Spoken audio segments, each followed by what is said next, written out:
नमस्कार, मैं डॉक्टर भास्कर शुक्ला हूँ। मैं बतौर कंसल्टेंट न्यूरोलॉजी कार्यरत हूँ पुष्पावती सिंघानिया रिसर्च इंस्टीट्यूट में और मेरी क्लिनिक है ग्रीन पार्क में। तो आज हम इसके बारे में बात करने वाले हैं कि जो साइटिका हमने सुना होगा, एक बड़ा ही कॉमन टर्म है साइटिका। ये साइटिका क्या होता है और उसके क्या लक्षण हैं? तो साइटिका का मतलब कुछ और नहीं बल्कि लो बैक पेन है, जो कि उसके कुछ खास एसोसिएटेड सिम्टम्स होते हैं। जैसे अगर आपके कमर में, निचले कमर में दर्द है और वो दर्द ऐसा प्रतीत होता है कि एक तरफ के पैर में जा रहा है, दाईं तरफ के पैर में या बाईं तरफ के पैर में, जिसको कहते हैं रेडिकुलर सिम्टम्स। या लगता है कि जैसा पेन रेडिएट हो रहा है निचले कमर से एक तरफ के पैर में, अगर पेन रेडिएट हो रहा है और साथ में पैरों में सुन्नपन है या झंझनाहट है।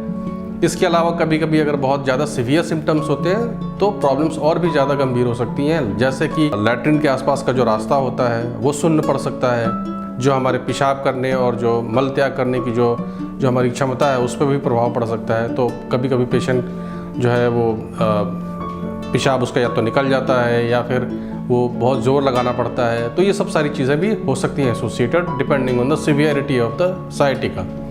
तो साइटिका होता क्या है? साइटिका बेसिकली अगर हम इसको समझने की कोशिश करें तो जो हमारी जो दो रीढ़ की हड्डियाँ होती हैं, रीढ़ की हड्डियों के बीच में एक पदार्थ होता है जिसको कहते हैं डिस्क, जो इन दोनों हड्डियों को जोड़े रखता है आपस में। तो कभी कभी ये डिस्क जो है पीछे की तरफ खिसक जाती है, या कभी कभी हड्डी टूटने की वजह से, कभी कभी हड्डी बढ़ने की वजह से, बहुत सारे कारण हैं ऐसे। ये कभी कभी छोटा मोटा ट्यूमर भी अगर वहाँ पर आ गया तो जिसकी वजह से नर्व जो रूट्स निकलते हैं उस पर दबाव पड़ता है, नर्व रूट इम्पिंजमेंट कह सकते हैं हम इसे।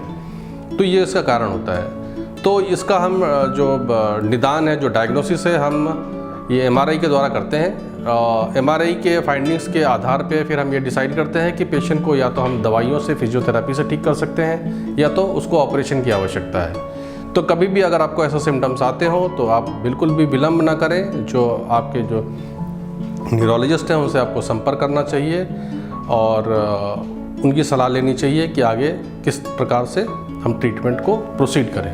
Thank you so much.